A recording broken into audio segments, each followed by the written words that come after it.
Good Monday morning, Market Chameleons, and everyone joining us for the first time. Thanks for coming by and checking out the Market Chameleon pre-market show with the main man, all the way from the city where brothers are loved, Dimitri Vargamanic. How you doing, D? Good morning, Will. How are you? Great. You want to start with the disclaimer? Yep.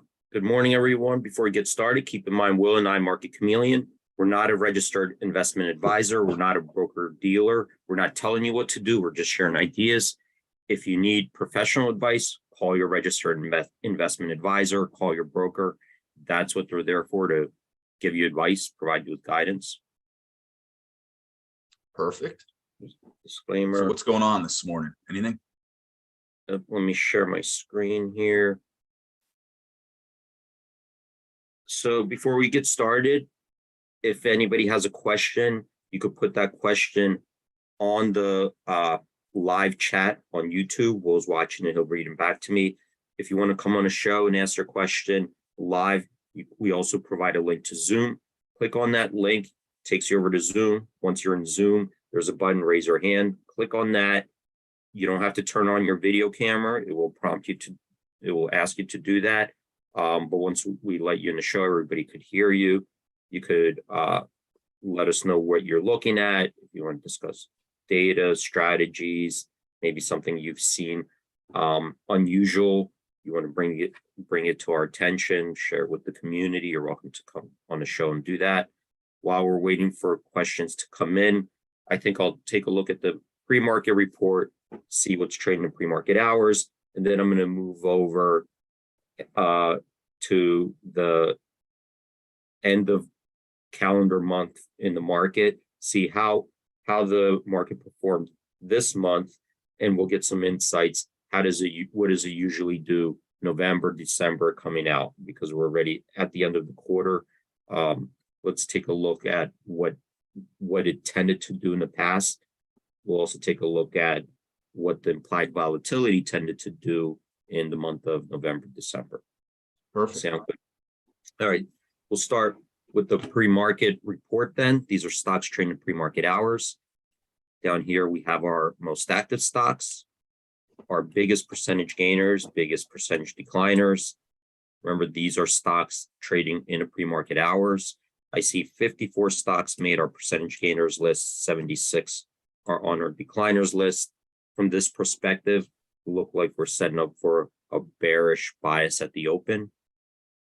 I'm going to filter out this list to only S&P 500 companies. So we do want to take out a lot of these small cap stocks that are popping up in here, ETFs, leverage products, preferred stocks, anything that's not part of the S&P 500. We're going to remove them and only focus on S&P 500 companies. To do that, I'm going to use this filter here in ETF.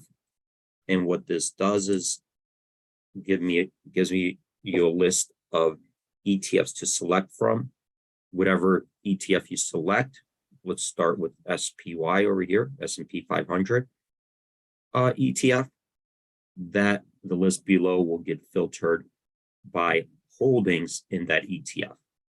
Okay, so these are stocks that are holdings in SPY, which are the S&P 500 constituents. Here we see 10 stocks made our percentage gainers list, 10 on the decliners. So kind of even from that perspective.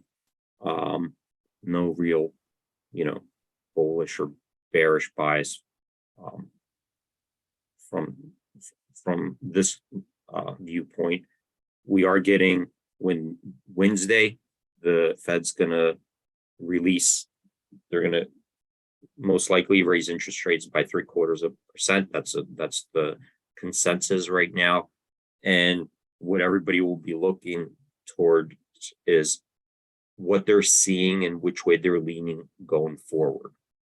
And I believe right now, if we look at the futures, it looks like they're pricing in almost a 5% terminal rate at this point. And right now we're at 3.25. So we still got a long way to go to get to 5. So 0.75 probably this week. Then in December, another half a point or half a percentage. And then they're going to start increasing it by 1/4%. And that's what it looks like right now being forecasted in the futures. If there are no questions, Will, I'll move on to SPY, take a look at what happened this month. We're ending it. Today will be the end of the month. Yeah, let's take a look. Sure. All right. So SPY, these are S&P 500 ETF. I'm going to come down here under tools, and we're going to look at a seasonality table. This table here, what it does is breaks down the last 10 years. So you can see here, over here, each year. And then it looks at the percentage returns by calendar month. So here we got January. So you can see in January, this is year 2022, year 2021, and so forth, going back 10 years. Below, we have the summary stats. So just to give you, explain how to read this, this takes the average returns for January. So you can see they're positive. This shows us what percentage of those calendar months ended up being positive, which percentage negative. So 45.5% closed higher for the month from the beginning to end. 54.5% was lower. Down here, we see the absolute average return. And we look at this to get a sense of how volatile the month could be. So it could move up, it could move down, but we're looking at what type of percentage moves, are we looking at? And here, that's the average absolute return, 3.9%, with a high move of with the biggest move in either direction of 8%. Down here, this is the median return and the best and worst for January. So median return, unlike the average could get skewed one way or the other. So if you have one really big positive month or one really big negative month, that will skew the averages. So the median return is right in the middle. So you could see here, January kind of even though the average returns positive 0.7. That's because you had some big upside moves and you didn't have matching downside moves to those degrees. And here, the best move to the upside, 8%. The worst move to the downside, negative 5.3%. And that's the range for the month of January. Okay. Let's go now to October. We're about to finish October today. You could see here, rallied so far 8.9%. And that's following with two really bad months, August, September, rallying up 8.9%. If we take a look, in the last 10 years, that will be, if we finish there, that will be the best October in the last 10 years. And I think we talked about this earlier, but if we go back just January 2022, looking at the volatility, you could see that we've had some really big moves. September down 9.6%, July up 9.2%, June down 8.6%, April down 8.6%. And these were setting some new records, right? Here, 8.8 for April, that set a new 10-year low for the month of April. June down 8.6, that set a new monthly low for June in the last 10 years. July up 9.2, that set a new high for the month of July in the last 10 years. So you could see here the volatility, and that's part of the market not only repricing, but the Fed in effect is taking out the liquidity, right? They're taking out, raising interest rates, making taking up the borrowing costs. They're kind of rolling off with the federal with the bonds that they own, right? So they're not rolling them back in. They're just letting them run off. That's all taking out liquidity to fight inflation. And we're going to see more volatility due to that. And I think, for a long time, the Federal Reserve was the main liquidity provider to lots of our markets, whether it was,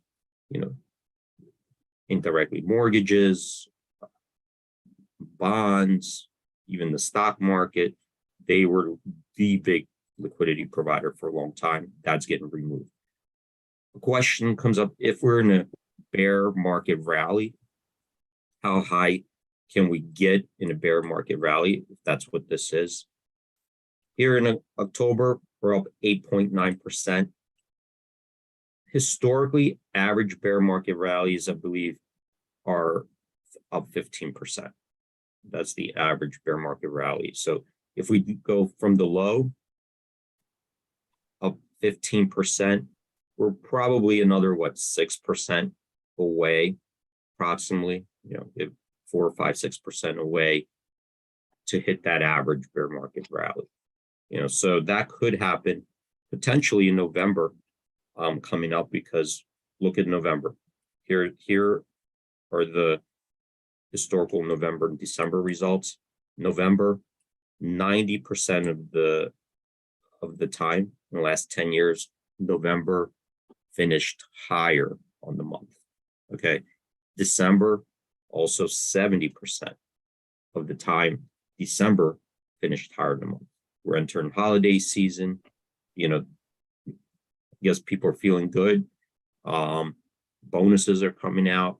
So this tended to be stronger calendar months historically.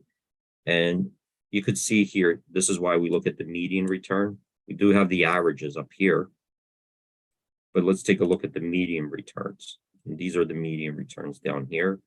So here's the month of November, 2.9. The median return up 2.9, which is the best, right? That's the best median return of all the calendar months. December, median return 1.1. So we'll see, but we do have, what do we have coming up? Well, the Fed is going to raise interest rates this week. That's already kind of baked in. They're going to give us some guidance what they're looking at. We also have in December, I think we have some sanctions that are going to kick in the energy space, right, against Russia. So we'll see how that impacts the energy. Yeah, and then we have these, the next CPI and PPI number. I think the CPI is early November. So, yep. Let's take a look.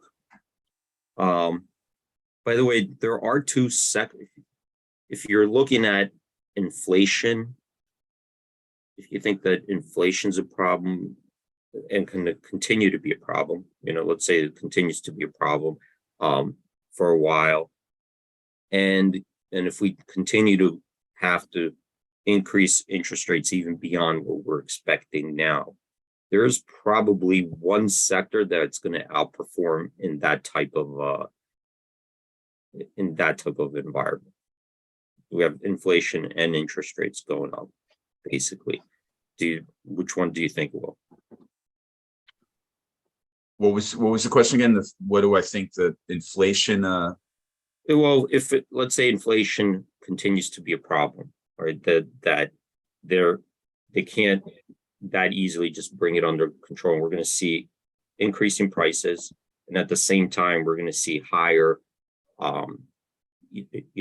interest rates. That we're going to continue to increase the interest rates to fight inflation, basically with in a stagflation environment. But what sector would you think would outperform in that type of an environment? That they're not going to be as sensitive to inflation as far as profit margins, and that you're not going to see demand destruction in this sector if interest rates go up. I don't know, maybe energy. Well, energy is a good sector for more than that. I am looking at energy. That's one of the places I've been, but I think the one sector will that will outperform because it's not going to see the same demand destruction from higher interest rates as you would like in most sectors, and they may not be as sensitive to interest rates going up. Food? Food? Well, I think that the healthcare Healthcare. and the healthcare over here, healthcare, it's only down 5.7% year to date. And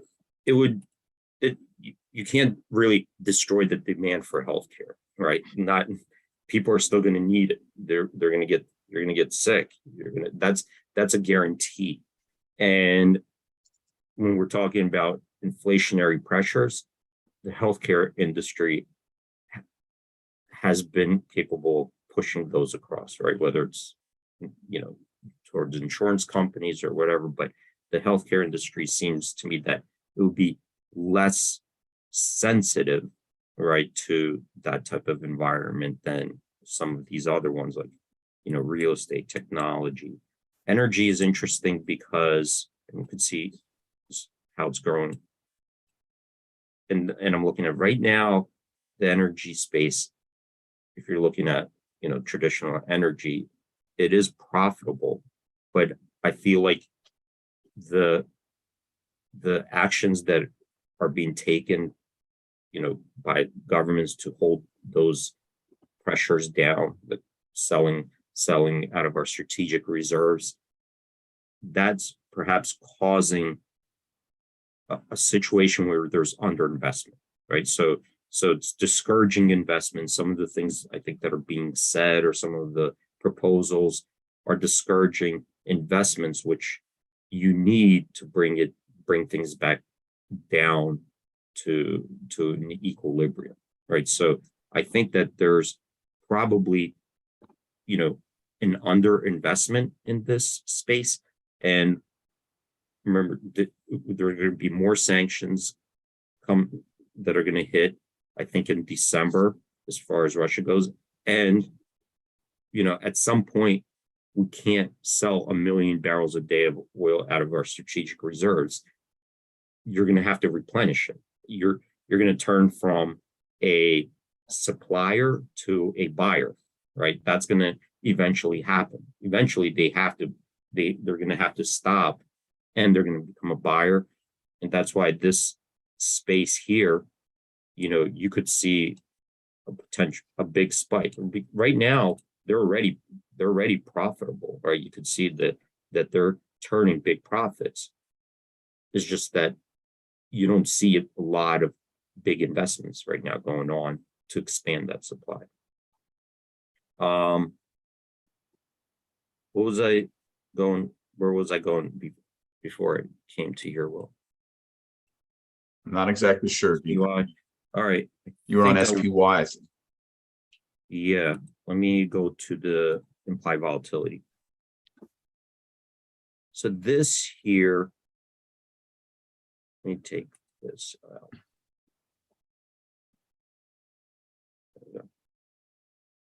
What we're looking at here is since 2014, okay, this is the implied volatility levels, the average implied volatility levels for how they move throughout the year. Okay, so this isn't 1 year. This is taking the average from 2014 to look at a seasonality chart. How did the implied volatility move around on average throughout the year? And here we could see that there are a couple calendar months that implied volatility kind of really falls. Over here in July, and the next one is here in November. So if that holds true, between now, end of November, maybe between now to end of November, we might see implied volatility coming in and then start kind of creeping back up in December. But here we see that these next 2 months, end of quarter, the implied volatility tends to come in as we're going to hit holiday seasons. There are going to be a lot of days the market will be closed, right? We got Thanksgiving coming up, Christmas, New Year. So those months the implied volatilities tend to come in. If there are no questions, I'll probably just stop it there. Sounds good, D. Nothing's popping up yet. I mean, Rob did mention something interesting with real estate is screeching to a hard landing, he said. And he comes up with the figure, and I'm not sure this is 100% correct, but I'm believing him that real estate is 30% of the GDP. Yeah, I mean, yeah, I'm not sure the 30%, that sounds high, but it's high. It's up there. It's close, probably maybe close to 20%.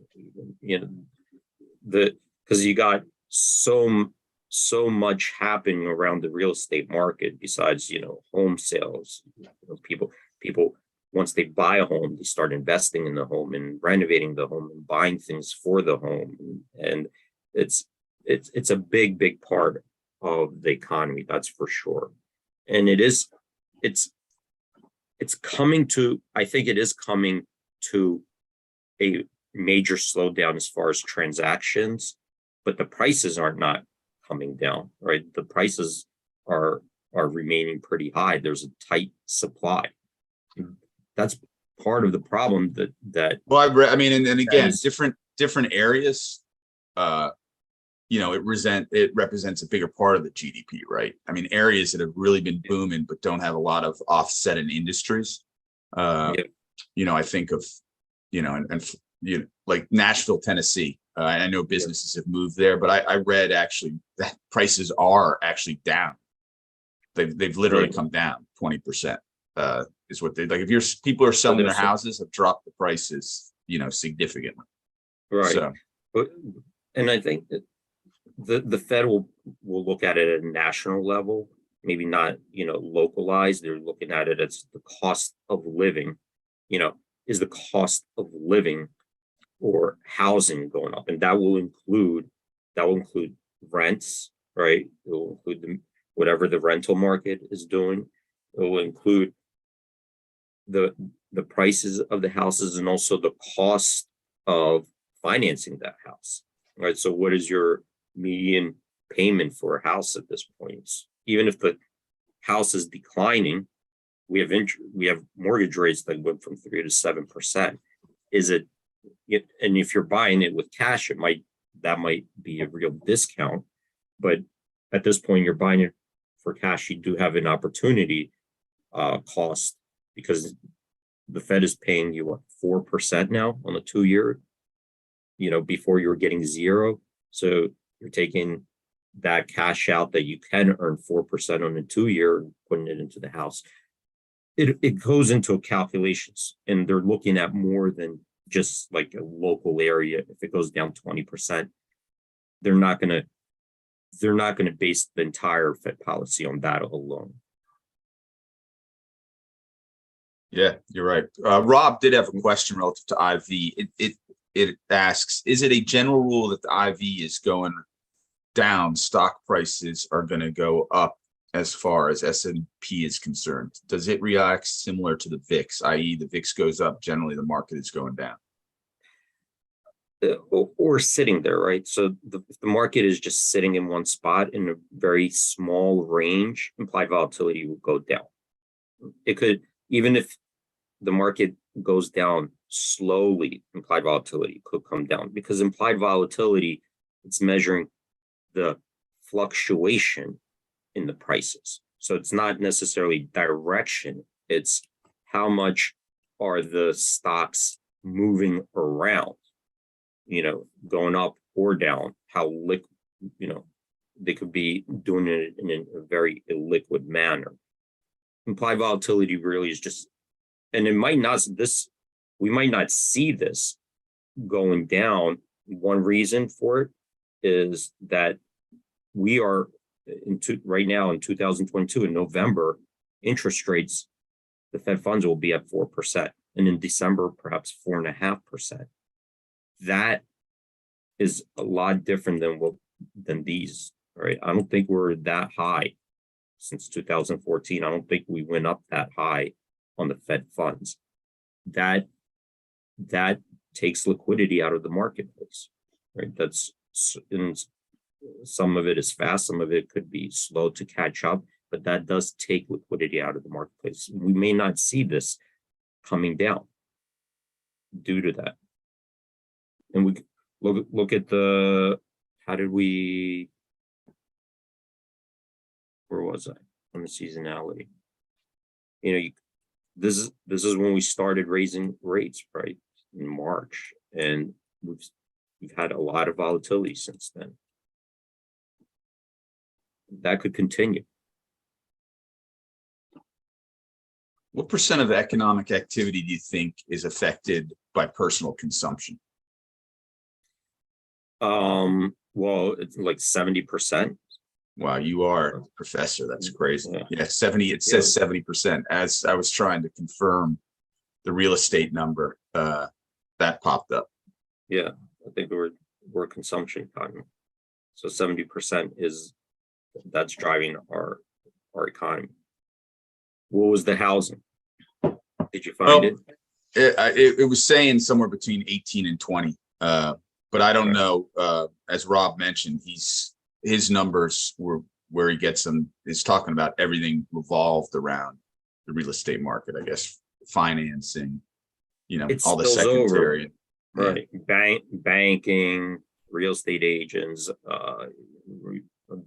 the home improvement, that will get impacted. And the other thing, by slowing down the appreciation, people aren't getting that wealth effect. When your real estate price, when your home goes up in price, goes up and appreciates, you feel wealthier. You can borrow against it. You're more confident spending your savings because you feel wealthier. And by holding that, right, but that appreciation, you're not getting that wealth. The same thing happening in the stock market. People who own stocks, and if their accounts are going up and they feel wealthier, they're more confident spending their savings. So we're right up against 9:30. Well, I think then we did make it to 9:30. Nice job, Deem, as always, my friend. Great way to start the week. Thanks so much. All right. Thanks everyone for joining. Stay safe out there. Have a great trading day and hope to see you guys tomorrow. Trade in peace, chameleons. Have a great day, Deem. Bye. Bye. Happy Halloween, by the way, everybody. Oh yeah, happy Halloween. Are All your right. kids going out tonight? Yeah, they are. Okay. They're still excited about Halloween, all of them. Okay. Yeah, my daughter got dressed up for school. I guess they're letting them dress up today. So It's nice. doing as a fireman. They're dressed